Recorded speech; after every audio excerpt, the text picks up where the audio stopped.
Well, good evening, ladies and gentlemen, and welcome to another one of our Fireside Chats in Round Lake Beach. I'm Mayor Rich Hill.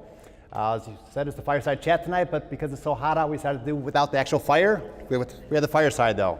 Welcome, Linda. Welcome, Tim. Thank you. Today, we're talking with Pace about the bus service and so forth. Linda Soto is the former mayor of Haynesville. She's been around the area for many years now, done a great job over in Haynesville, and now she's working with Pace. She's on the board of directors there. A little bit more about Linda. She moved here in 1994. She was elected as trustee in 1995 over in Haynesville. She kept on pushing for much needed development opportunities in Haynesville. Haynesville was a one-lane road, and pretty much 120 was it, huh? She ran for mayor in 1997 and started moving things further forward there. In 2001, she didn't run for re-election. She had some family obligations. And then in the fall of 2003, she actually moved out of town, all the way to California. Wow. Then in 2009, she had returned and she ran for mayor again, became mayor, and she ran unopposed in 2013 for another term, for 3 terms. And she did not seek re-election in 2017, and now she's on the Pace Board of Directors. In addition to being mayor, Linda served on the Finance Committee and Land Use Committee for the Illinois Route 53, Route 120 project, and is a member of the Executive Board and Legislative Committee for the Solid Waste Agency of Lake County and the Strategic Long-Range Planning Committee for Grays Lake Community High School District 127. As I said, she currently serves on the Pace Board of Directors and the Lake County Transportation Alliance. Welcome, Linda. Thanks for being here. Thank you. Glad to be here. Tim, I don't have a big bio on you, but maybe you could tell us a little bit about yourself, how long you've been with Pace. I've been at Pace for 10 years, August. I came from the social expression industry, which I sold balloons for 20 years, and I really enjoy working at Pace. They told me it was going to be something different every day, and it sure is. Public service is that way, yes. Never a dull moment. That's for sure. Well, again, we appreciate you both being here tonight, and we're hoping to educate our residents and the residents of all of Lake County a little bit more about Pace and what you guys have to offer for our residents. There's an opening here. Can we maybe have you tell us a little bit about Pace, like the governing structure and so forth, about the organization? Sure. So Pace has a board of 13 members, and 6 of those members are appointed by the Cook County Board of Commissioners, representing the Cook County suburban regions. And that is stated by Illinois state law from the RTA Act. I think that goes back to 1975. And then the collar remaining 6 counties, the chairman of the board of each of those counties gets to appoint a representative, who, by the way, needs to be a current or former mayor. The only exception is City of Chicago. The mayor does have an appointment for disabilities for ADA transportation in Chicago, and that individual is not required to be a mayor or former mayor, obviously. I was appointed by Chairman Aaron Lawler in 2015, and many of you may know Dick Welton, the former mayor of Gurnee. And Dick Welton served on the Pace board, and he passed unexpectedly, so Aaron put out a notice to the Lake County mayors that he was going to have to appoint somebody to finish Dick Welton's term. I immediately sent a letter of interest, and I'm proud to say I was appointed. And so Dick Welton's term just is finishing June 30th. And the Lake County Board did just approve the chairman reappointing me. So I will be continuing for a full 4-year term. Well, congratulations. Thank you. That's good for you and good for the whole county. Can you please define the geographic service area of Pace? I know it's part of Lake County. Where else does it go? Okay. Well, Pace is the suburban bus service. So outside of City of Chicago, which is covered by CTA, we provide the suburban bus service. Now, we also provide the paratransit for Chicago. So Pace is in Chicago when it comes to paratransit. And then there's numerous services, which Tim will tell you a little bit more about, what we offer in Lake County. Because besides dedicated bus service, we provide paratransit services, and we have van pool, we have shuttle bug, and we'll get into all of that shortly.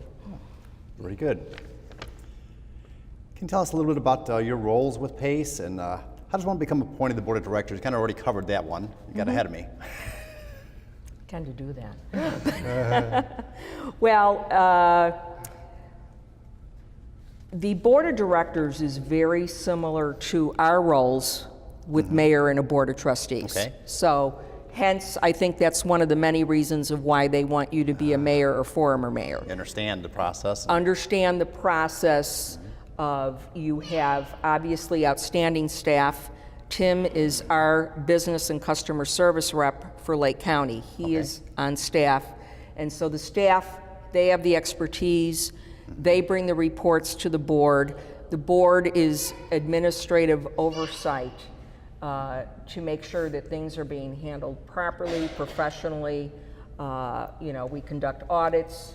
And of course, one of our main responsibilities is to oversee the preparation of the budget for each year and short and long-term planning for the region. Great. And how is PACE funded? Oh, well, let's get into that. I have to go to my cheat sheet for that because it's complicated, let me tell you. And we have some new figures, which is why I'm also going to my sheets. The majority of PACE's operating budget comes from the local RTA sales tax. So in your sales tax, in all that region I mentioned, all the counties, Cook County, there's a portion of that is RTA sales tax. And so our operating budget comes from federal formula grants and that sales tax. PACE Suburban Transit Service gets 6.3 cents of every regional transit dollar, and ADA gets another 4.3 cents. Yeah. Yeah, correct? Correct. Okay.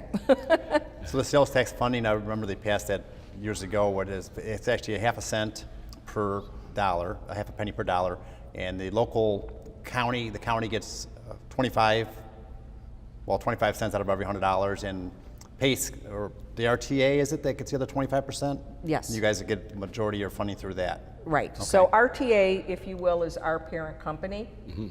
And the RTA distributes that money to CTA Bus, CTA Rail, Metra, and PACE. When we at PACE prepare our yearly budget, it has to go for review to the RTA and be approved by them. We also, of course, go out in the area, in our whole region, and do public hearings. So Tim and I conduct a public hearing for Lake County. The other directors perform a public hearing in their region, and then it also goes to the RTA. The RTA may have some issues and come back, say, well, we want you to tweak this, tweak that. They have the ultimate approval. Oh, okay. Then, of course, ridership, they pay a certain amount to fulfill the final piece of the funding. Right, which is far from, it is a fraction of what it costs to do the ride. Not everybody realizes that. Yes. And do you know why PACE was originally formed, and what are some of its various functions? Is it just buses, or is there paratransit? Well, we are all buses, and we have the paratransit division. I don't know, you want to elaborate on that, Tim? We started, there was a need in the 6-county area for transportation, so PACE was formed. And then we also, like Director Soto said, we had ADA paratransit. We also have dial ride, call-in rides, and our van pool program. Okay. So I guess we're looking then at, instead of each community, like Waukegan doing theirs and Round Lake Beach doing their own bus, you guys did a regional bus line that could better serve all the residents. Yes, well, let's take a look at that, because we have dedicated bus routes to serve Lake County. It's not as extensive in certain areas of the county as we'd like it to be. One of the many reasons that I wanted to get involved with PACE and involved with transportation after serving as a mayor for 3 terms is that we need more public transportation. We need more bus service out in central and western Lake County. So that was my motivation. And then paratransit is scattered. It sure is. Very limited. And PACE does not provide all the paratransit in Lake County. There is 51, 53 different agencies and services that provide private agencies, paratransit or townships that offer service, Catholic Charities, those are just some examples. And while their service may be wonderful, their scope and their funding is so small, so it's a very small area that you can travel within.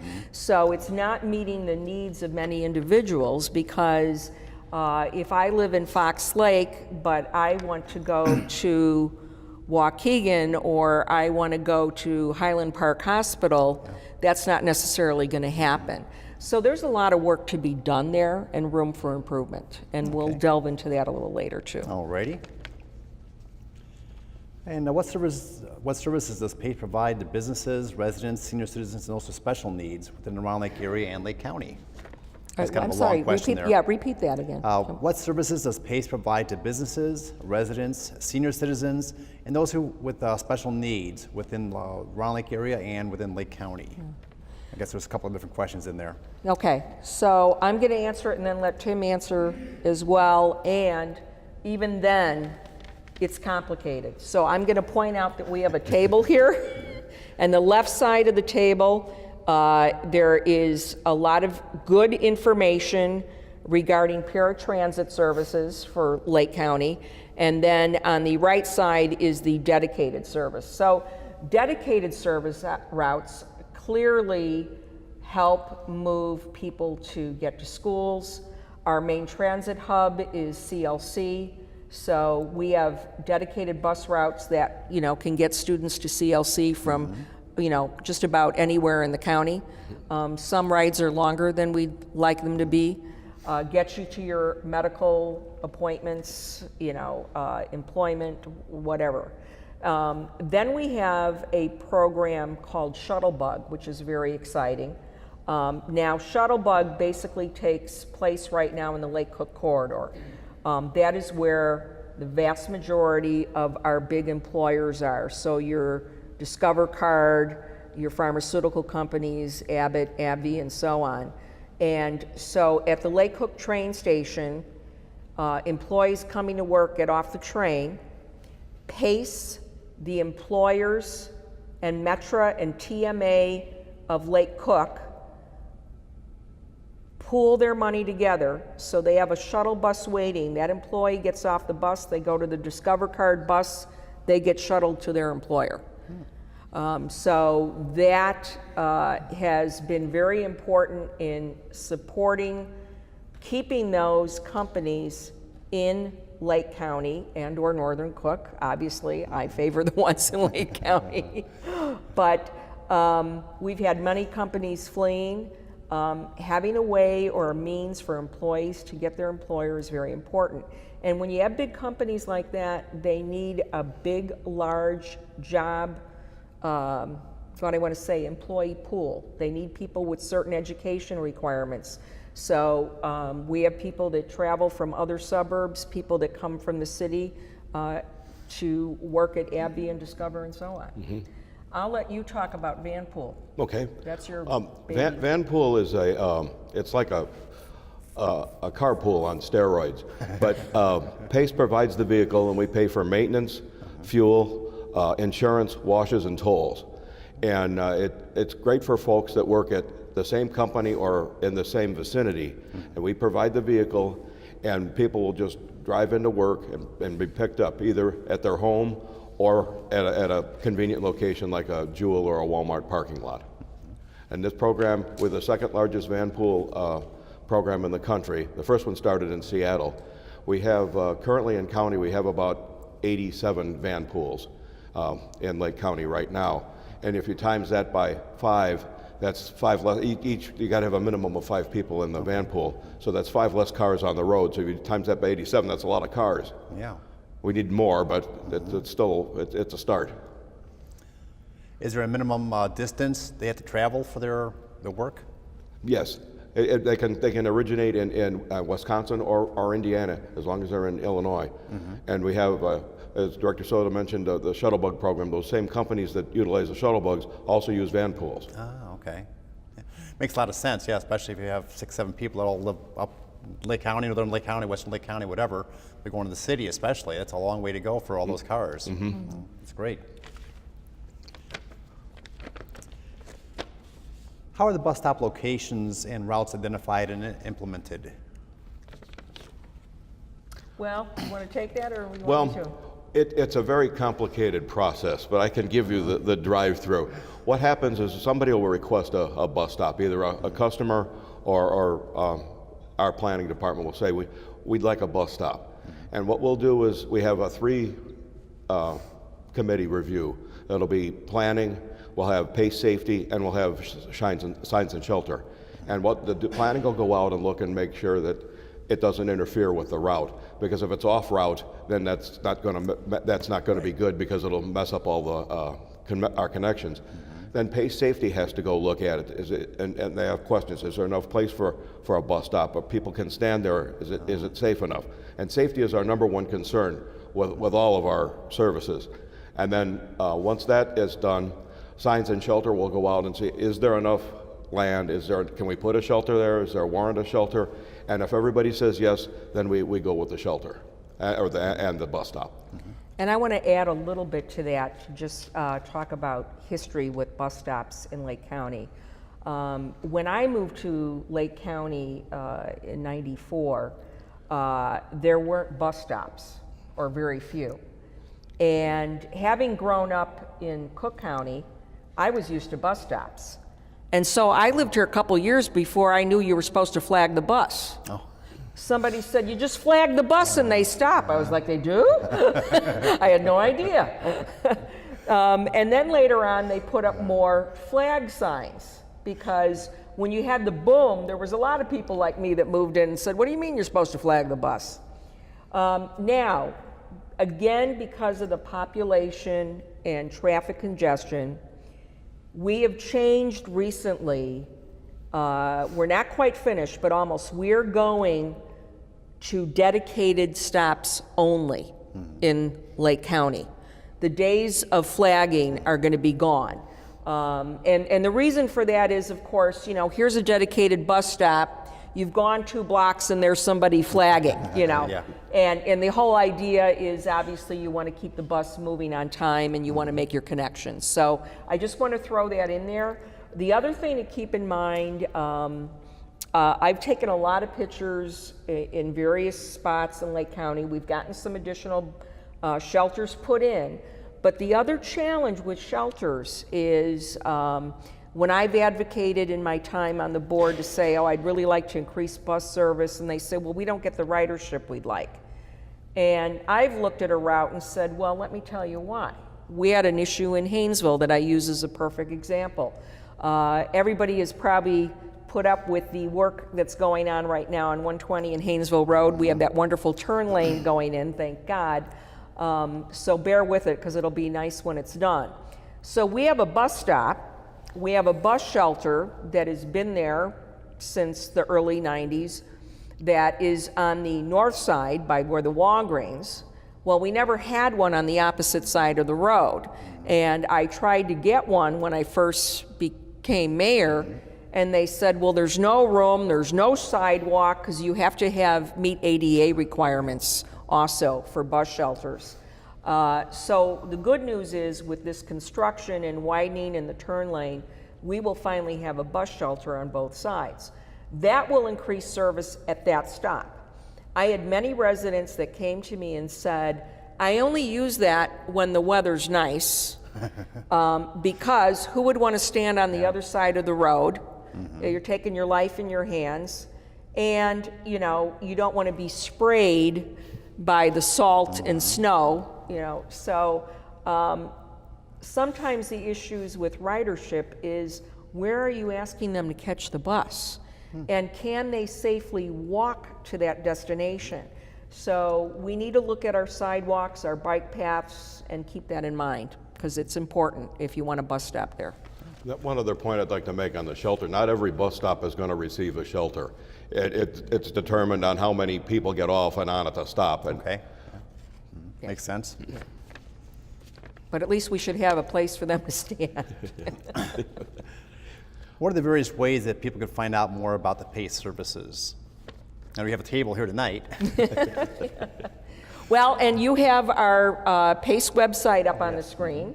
So please go to our PACE website, pace.com. Loads of useful information there. I encourage all the municipalities to also link, to our website. Tim, what else? We can do, we have Facebook, we follow us on Twitter.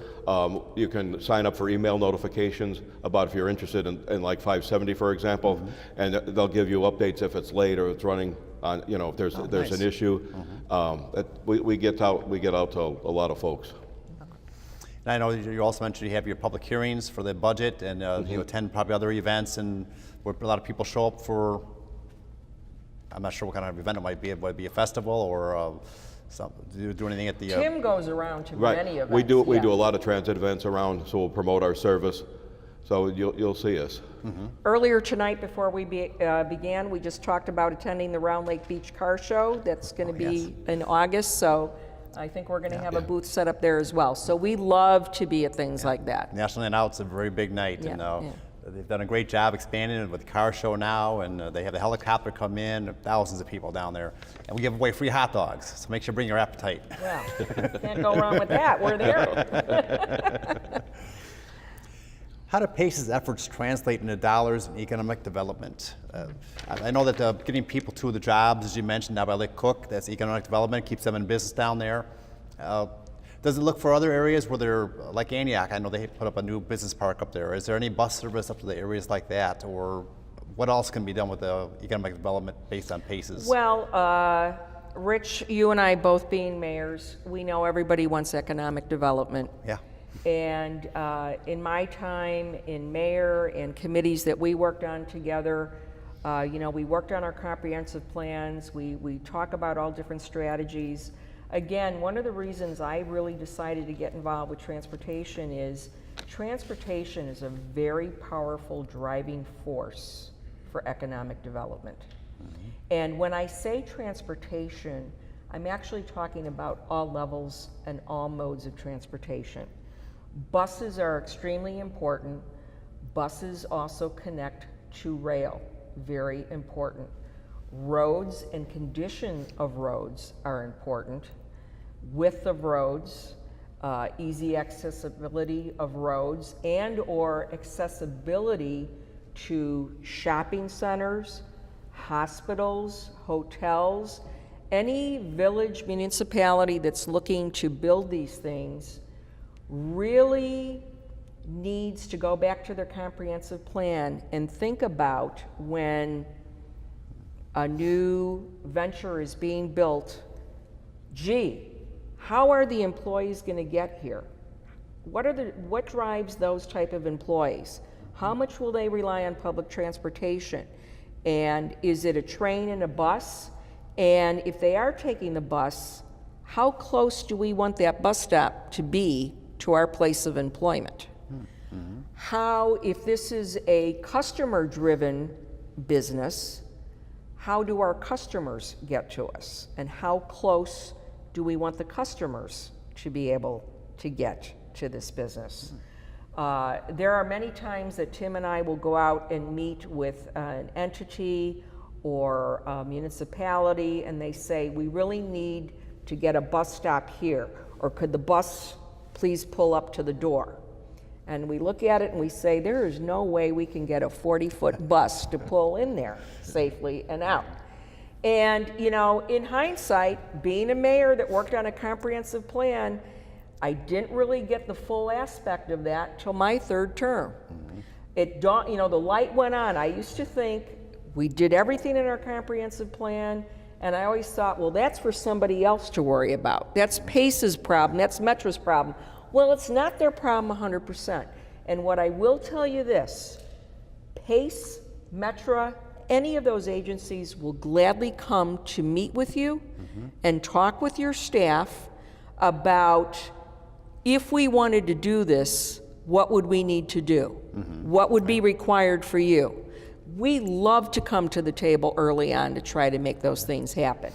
Now, I have to give a footnote on that because I said that And I had a municipality call me and they were like, great, we want to put this here and can we get it next year? Well, no, it doesn't quite work that way.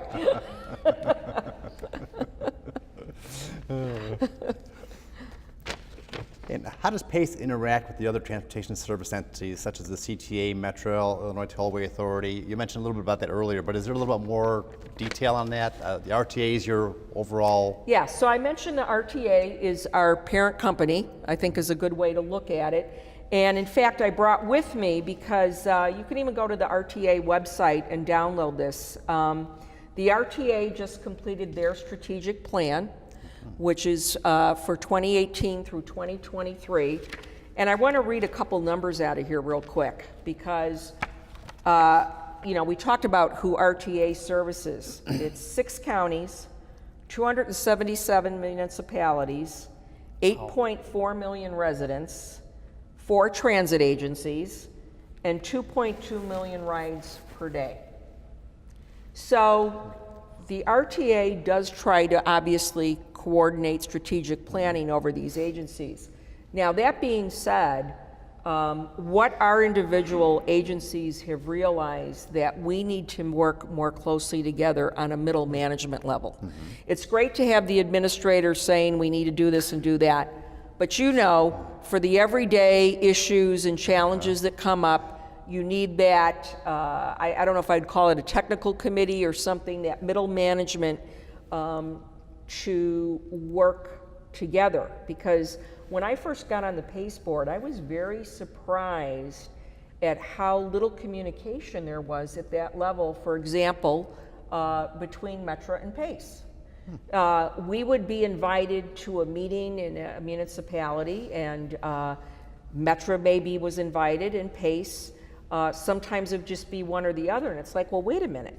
You know, most of what we're talking about is the train's coming, our buses are there. Right. Why aren't we working on this together?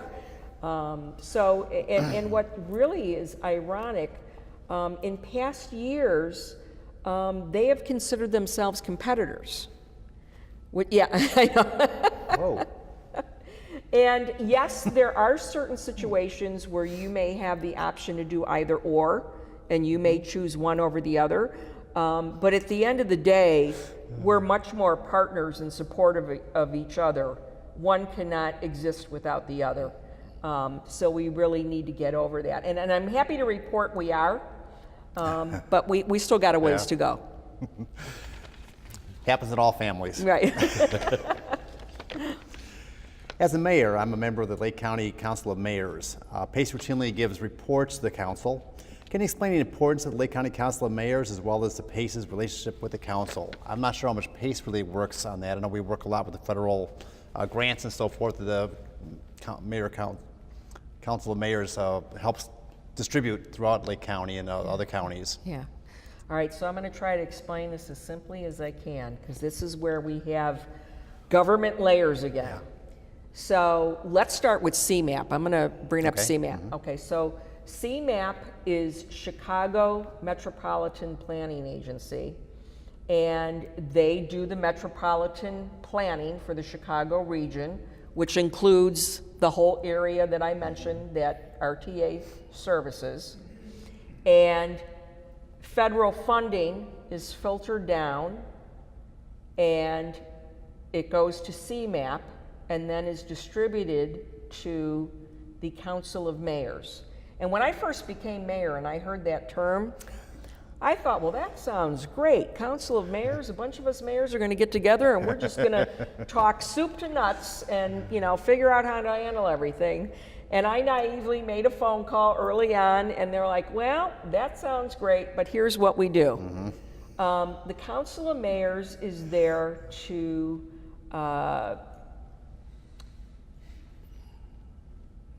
approve and look at projects and prioritize them for road improvements, bike paths. Used to be strictly road improvements. Now it's expanded to bike paths, other transportation needs, but mainly roads.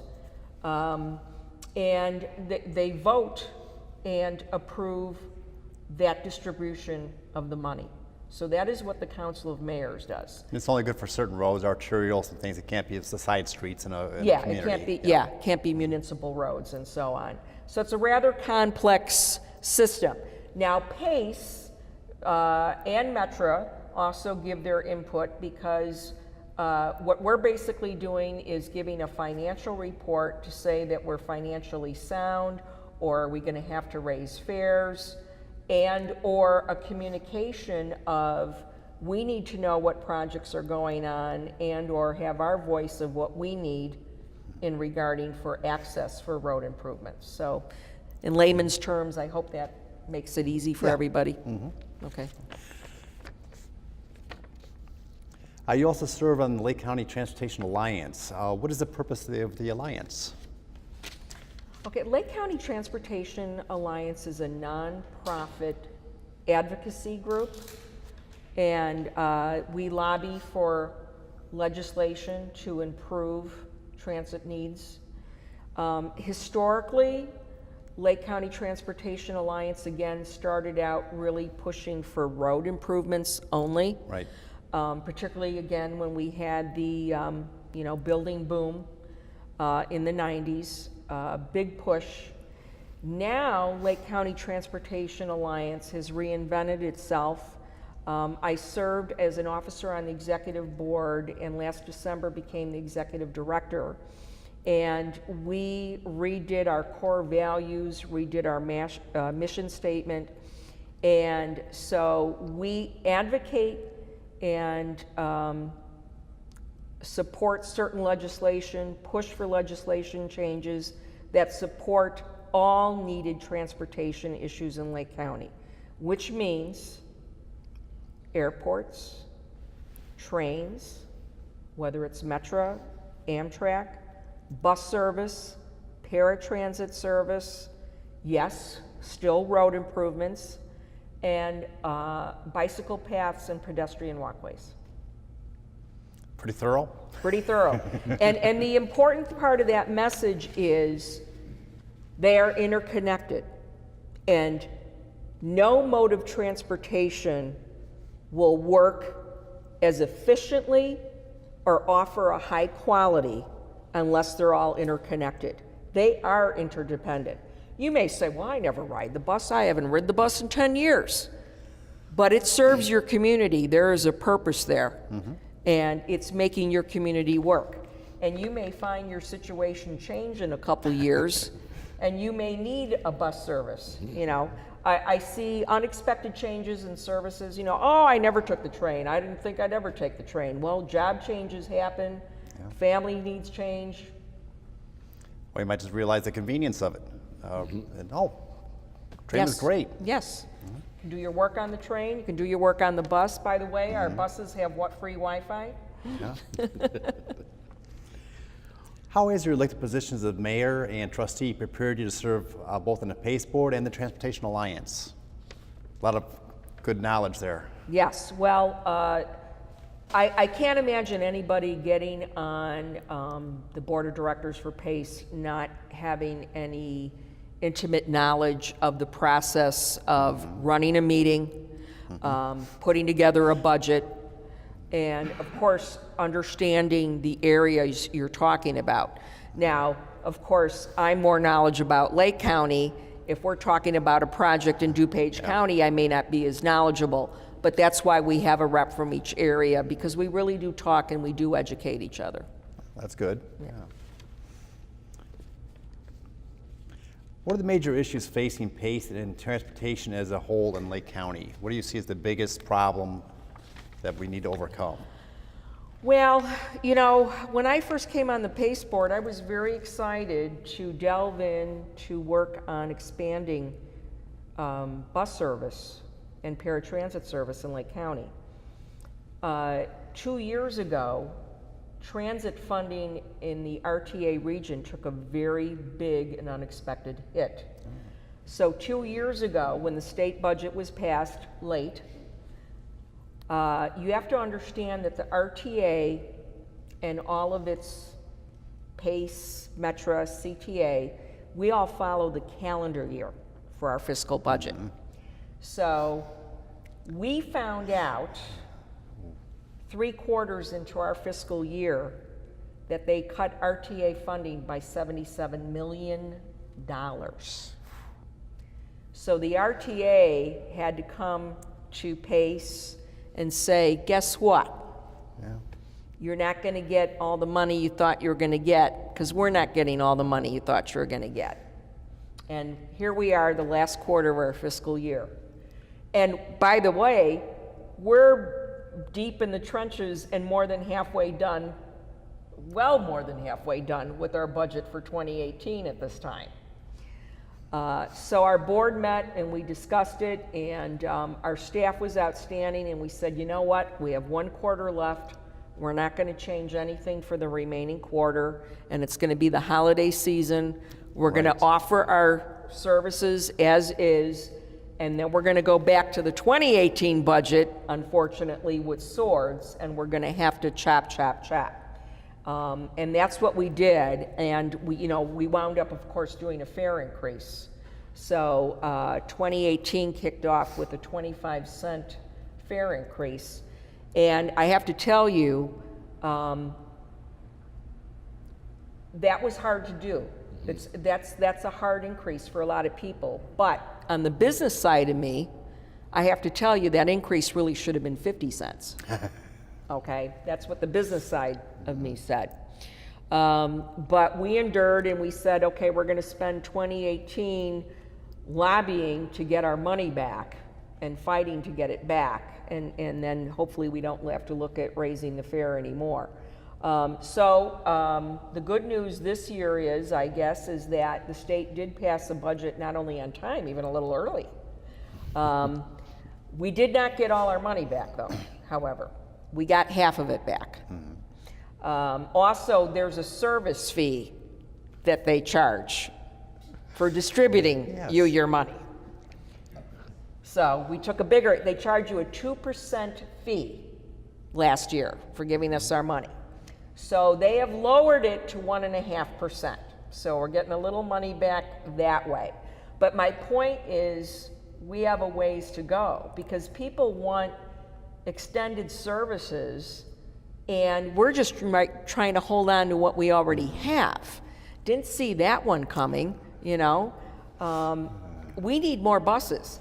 Now, the one thing I'm happy to report, our North Garage out of Waukegan, we're going to have a ceremony probably right after Labor Day. I'm happy to report that our fleet of dedicated buses out of the North Garage are all brand new buses. And nice. So we now boast the newest fleet out of all the PACE garages. And free Wi-Fi, they are nice buses. I encourage you to take a ride on the bus. I'm also going to ask for your help since we're talking about funding. I'm going to get on my high horse here a little bit, because not only do I need all of you to contact legislators about getting our full funding back, but like I said, we were already looking at how do we get additional funding for transportation. And it's not just PACE. Yes, selfishly, PACE wants more money. Metro, you've heard the stories about infrastructure. They need money. They need money badly. Here's the other thing regarding paratransit. Paratransit, we have all these ADA laws that are federally mandated, which is fine.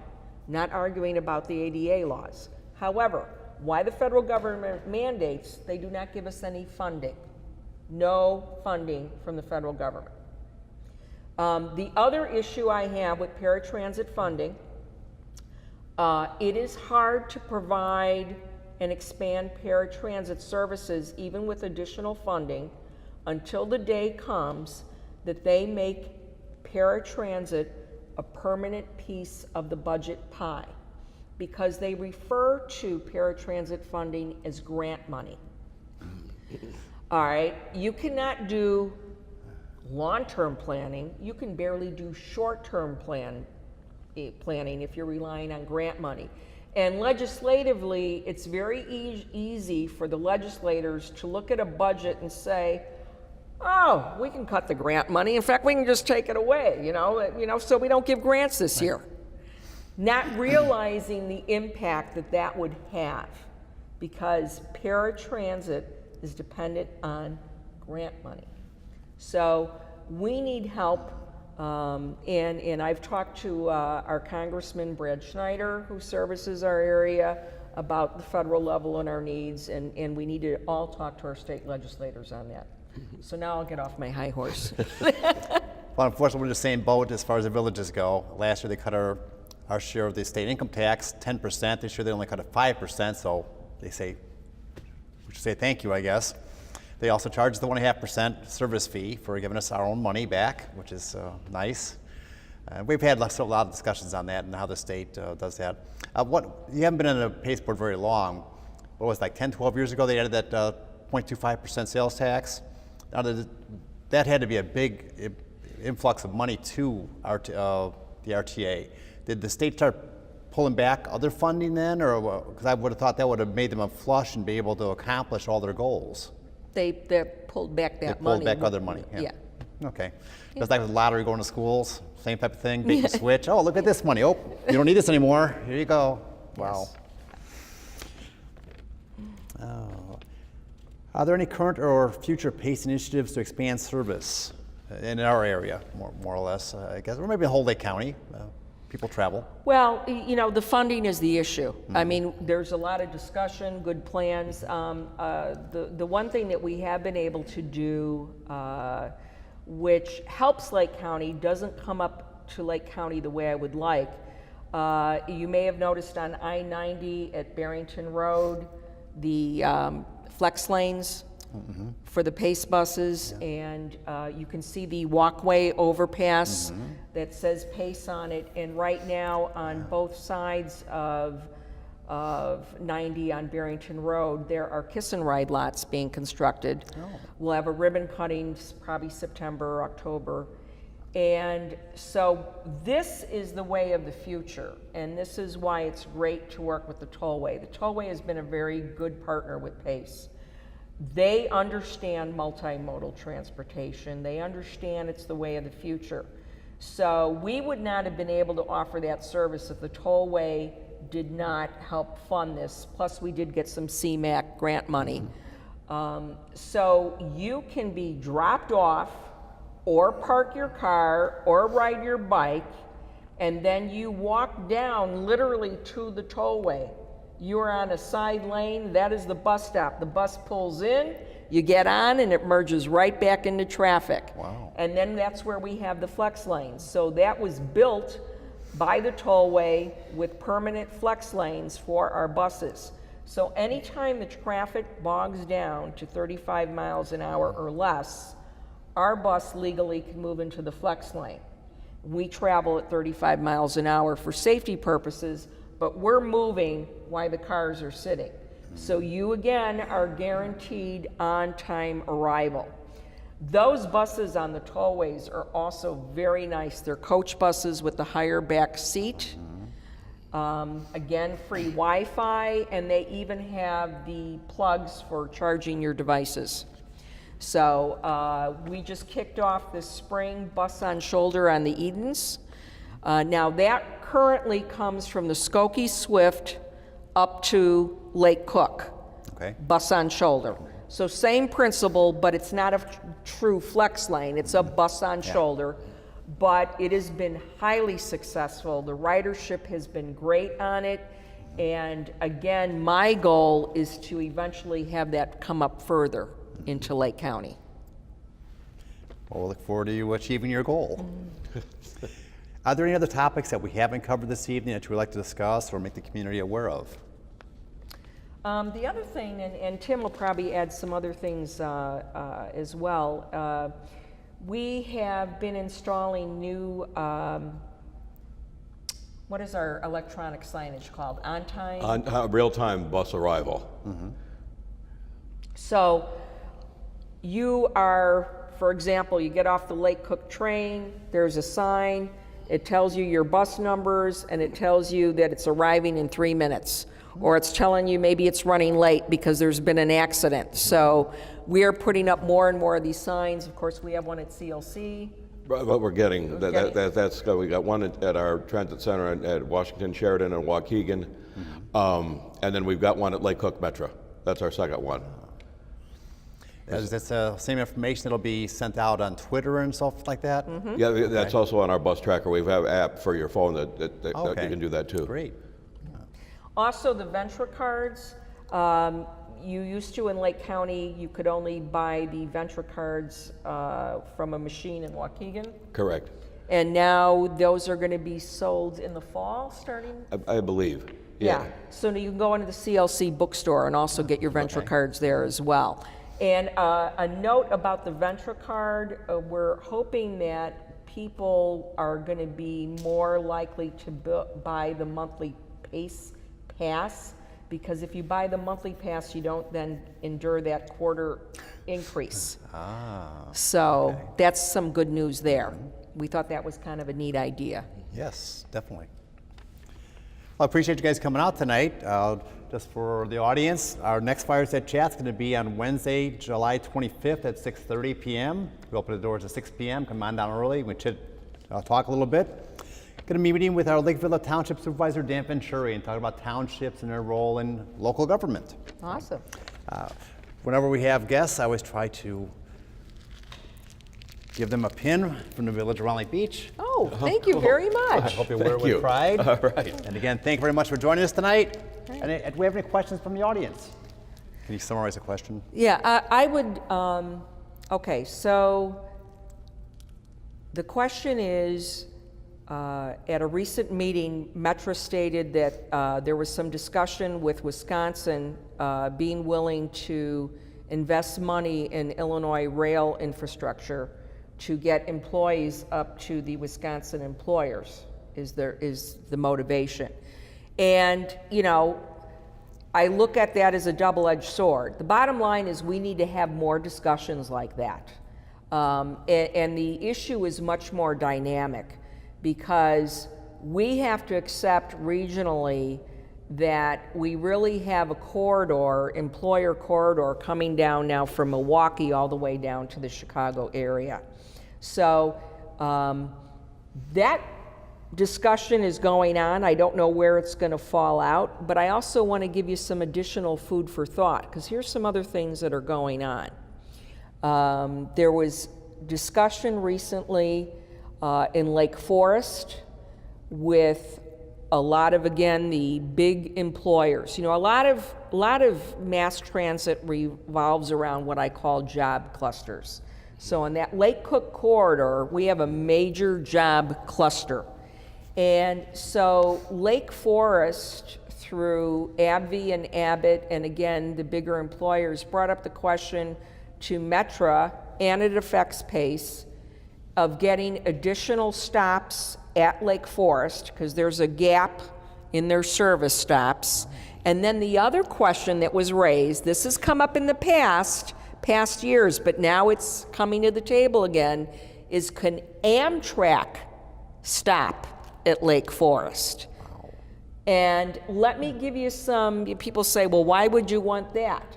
Well, there were a couple women that live in Milwaukee that were doing cartwheels because they work for a pharmaceutical company, and they travel to Lake Forest, but on certain days they also work downtown in Chicago.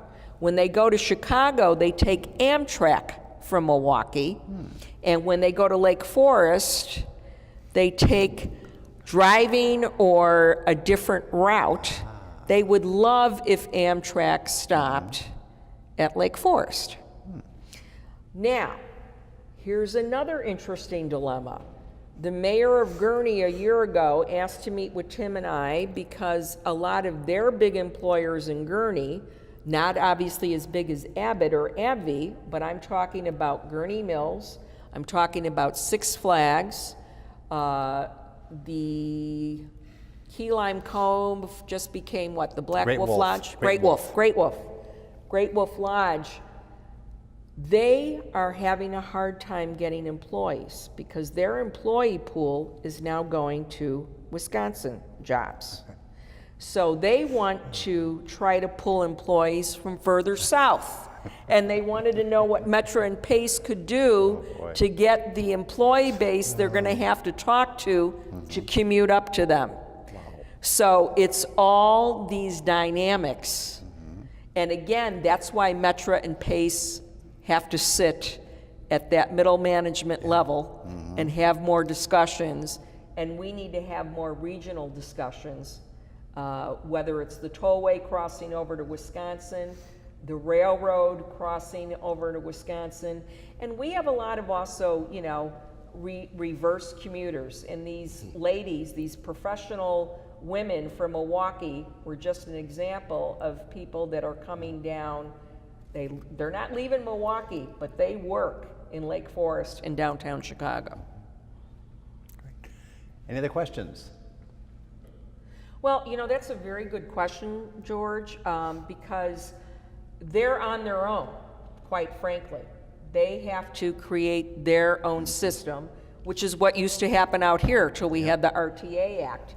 And I was speaking with a couple of our PACE board directors and people that serve on the CMAP board, and they've been approached by towns and that are very near Rockford that want to know why there isn't more service coming out to them. And the simple answer is, well, you don't pay into the RTA tax. But it raised the other question is, does the RTA region need to grow? Because our population, you know, and travel patterns of employees kind of dictates that maybe it does. So it'll be kind of interesting to see where that goes. Does the RTA need to expand? Yeah, our new buses are what's called clean diesel.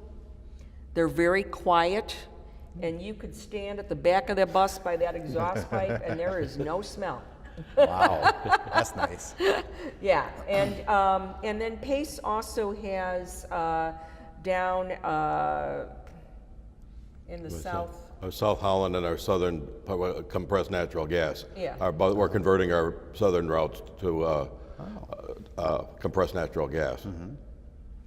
The other thing that I want to throw in here that I meant to bring up before when we were talking about funding, you know, the other reason that the cut in funding for transportation was such a hard hit is, you know, we haven't had a capital bill in our state for a very long time. And what PACE has been doing is we have been taking money off our operating budget and putting it aside to fund our capital projects or expenditures. And there's some that just haven't happened because we need more buses and we can't buy them. Again, the thing that we have to push for is a capital bill. Okay. What is paratransit? Paratransit is a bus service, or it could be a van service that is for senior citizens and or people with physical or mental disabilities that can't necessarily navigate or access a regular dedicated bus service. And I'd also like to add, while we're on paratransit, Lake County has had a paratransit study underway, and it's in the final stages, and I'm supposed to get an update late July, and I believe the final report is supposed to be done by September. When that occurs, PACE staff is going to look at that and model different alternatives and services that could accommodate the paratransit needs, because it's all possible. The question is, how do you pay for it? But the starting point is to create the models and understand what it would take and what the dollar amount would be, and then we'll figure out what the next step is after that. Well, it's definitely a big need out there for that. A lot of people don't have any other way to get around anywhere, to the doctor's office, to the food store, whatever, without having that paratransit available. That's great. And the thing I want to drive home on that note is we have two factors there. Happy to report longevity, Seniors are, we're living longer than, past years. Our health is better. You don't necessarily want seniors in cars after a certain age. They may not want to drive. They may not want the expense of a car. So that is one venue. And also, seniors are working and volunteering and doing more. In fact, I have to tell you, I was utilized a medical facility, and I can't say enough about the senior citizens that work there. They worked hard, they were delightful, but the other news, good news, but we're falling down on the job of helping these people. When it comes to people with disabilities, particularly mental health disabilities, we have more support systems, better education for them than ever. And these are individuals that are able to hold jobs, earn an income, go out and spend money in our communities, but they need transportation. They need a safe way to get to CLC, to get to their employment. So it is more important than ever. Well, thank you very much. Time to wrap this up. Appreciate you both coming out Okay, tonight. thank you, Rich. Thank you very much for your time. Thank you, everyone. Thank you.